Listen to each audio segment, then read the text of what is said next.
అమ్మాయిలు ఆరోగ్యానికి హానికరం. ఒక ఫ్యామిలీ ఎంటర్టైనర్, రాబోతున్న ఫ్యామిలీ ఎంటర్టైనర్ కి ఇది ఒక ట్యాగ్ లైన్ ఒక సినిమాకి. సో ఈ మధ్య కాలంలో అమ్మాయిల మీద బాగా జోకులు ఎక్కువయ్యాయి. ఫస్ట్ నుంచి మనం జోకులు వేసుకుంటుంటాం, కామెడీలు, సెటైర్లు అమ్మాయిల మీద కామన్. కాకపోతే there is a limit for everything. ఒక లిమిట్ అంటూ ఉంటుందండి. ఎటువంటి జోక్స్ వేస్తే అమ్మాయిల మీద వాళ్ళు హర్ట్ అవ్వరు, ఎటువంటి జోక్స్ వేస్తే జనరలీ ఒక అమ్మాయి హర్ట్ ఫీల్ అవ్వదు అనేది మనకే తెలియాలి. అది మన విజ్ఞత, మన యొక్క కామన్ సెన్స్. సో ఒక లిమిట్ అంటూ ఉంటుంది. There is a thin line between vulgarity and humour or comedy. So ఈ మధ్య కాలంలో ఒక ఫంక్షన్ జరిగింది. ఆ ఫంక్షన్ లో ఒక మేల్ యాంకర్, ఒక ఫీమేల్ యాంకర్ ఉన్నారండి. ఒక ఫీమేల్ యాంకర్ స్టేజ్ కింద దిగి ఒక పెద్ద నటుడు, మామూలు నటుడు కాదు, వయసు రీత్యా ఒక చాలా పెద్ద నటుడు, ఒక క్యారెక్టర్ ఆర్టిస్ట్. సో ఆయన దగ్గరికి వెళ్ళి వయసులో మీరు బాబాయి అది ఇది చెప్పి ఆ అమ్మాయి దగ్గరికి వెళ్ళి, ఏమండి అమ్మాయిలు ఆరోగ్యానికి హానికరం అంట, మీరేమంటారంటే ఆయన చెప్పిన ఆన్సర్ ఏంటండి, అమ్మాయిలు ఆరోగ్యానికి హానికరం అనేది నాకు తెలియదు కానీ పక్కలో పనికి వస్తారా? ఏం మీ ఇంట్లో లేడీస్ లేరా? మీ భార్య, మీ పిల్లలు, మీ ఇంట్లో వాళ్ళు, ఏమండి నేను తెలియగలుగుతాను, అంత నీచంగా అంత చులకంలా కనిపిస్తున్నారు అమ్మాయిలు. సెన్స్ ఉందా? బుద్ధుందా కనీసం ఆయన మాట మాట్లాడిన తర్వాత ఎవరు కనీసం అక్కడ వాళ్ళు కనీసం దాన్ని క్వశ్చన్ చేయలేదు, కాంట్రడిక్ట్ కూడా చేయలేదు. అది పక్కన పెడదాం. స్టేజ్ మీద ఉన్న ఇంకొక యాంకర్ ఆ అబ్బాయి చెప్పే మాట ఏంటండి, సూపరా, మీ ఇంట్లో మీ వైపు లేకపోతే మీ చెల్లో లేకపోతే మీ ఇంట్లో వాళ్ళను ఇదే మాట అంటే ఊరుకుంటావా? చొప్పు తీసుకుని కొడతావా లేదా? పళ్ళు రాలిపోయేలాగా అక్కడే సమాధానం చెప్పాలి. ఎవరు చెప్పలేదు.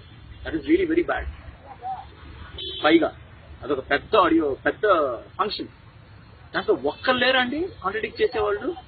అంటే దీన్ని బట్టి చూస్తే ఏంటి, ఇండస్ట్రీలో ఉన్న ప్రతి ఒక్క అమ్మాయి ఇంతే, ప్రతి ఒక్క అమ్మాయిని ఇలాగే ట్రీట్ చేస్తారు నీచంగానే అందరూ అనుకోవాలి. ఏమండి అదే ఇండస్ట్రీలో మేము అందరూ ఉన్నాం. చెప్తున్నానండి, ఒక అమ్మాయిని అంత కించపరిచేలాగా అంత అవహేళనగా నీచంగా మాట్లాడితే మీ ఇంట్లో వాళ్ళ గురించి కూడా మాట్లాడతారన్న ఇది మీకు ఉండాలి. తెలుసు అంత చులకనగా అనిపిస్తున్నారు అమ్మాయిలు. పక్కలో పనికి వస్తారా? సిగ్గుందా? నీకు వయసు వచ్చిందే కానీ కనీసం బుద్ధి ఉందా మాట్లాడేటప్పుడు? ఏమయ్యా పెద్ద మనిషి, మళ్ళీ ఎన్ని ఫంక్షన్స్ చూసుంటావు.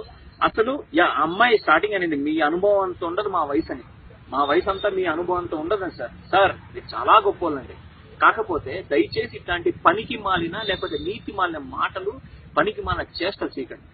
మీ వయసు భయపడింది కదా, ఒకవేళ కృష్ణారామ అనుకుంటూ మూలలో కూర్చోండి, లేకపోతే వస్తే పెద్దరికంగా ఉండండి, లేకపోతే చాలా మంచిగా బిహేవ్ చేయండి.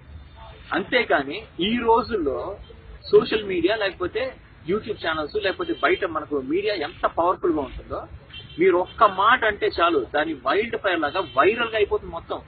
అండ్ ఈ రోజుల్లో ఆ రోజుల్లో లాగా మీరు చెప్పిన మాట జస్ట్ ఏదో ఒకటి నడిచేస్తుందంటే కుదరదు.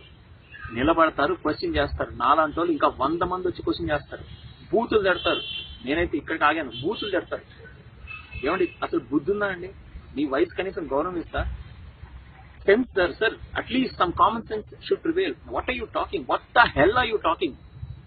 Do you have some sense? And what are you talking about girls? ఇలాంటి వాళ్ళు మన ఇండస్ట్రీలో ఉండటం మన కర్మ. వాళ్ళని పెద్ద మనుషులుగా తీసుకొచ్చి ఆ ఫంక్షన్ లో పెట్టడం వాళ్ళ కర్మ. అండ్ ఆ ఆడియో లాంచ్ లో యాంకర్ అలా మాట్లాడటం, సూపర్ అని చెప్పడం, ఇంకా నేను అంటాను అలాంటి వాళ్ళు ఉండటం మన కర్మ అండి. దీన్ని ఎన్ని రోజులు వదిలేయాలి ఇలాగా? At least someone has to stop and someone has to question. నాకు అనిపించిందండి, I'm just feeling that's wrong. ఒక అమ్మాయిని అందరినీ జనరలైజ్ గా మాట్లాడాలా చెప్పడం తప్పు. ఒకవేళ మీరు ఫీల్ అయినట్టే మీరు క్వశ్చన్ చేయండి. Start questioning, because I think it's time you should question, because only when you question people will keep their mouth shut. వయసు కాదండి, ఆ యొక్క బిహేవియర్ బట్టి, ఆ మెచ్యూరిటీ లెవెల్ బట్టి వాళ్ళకి రెస్పెక్ట్ ఇస్తారు.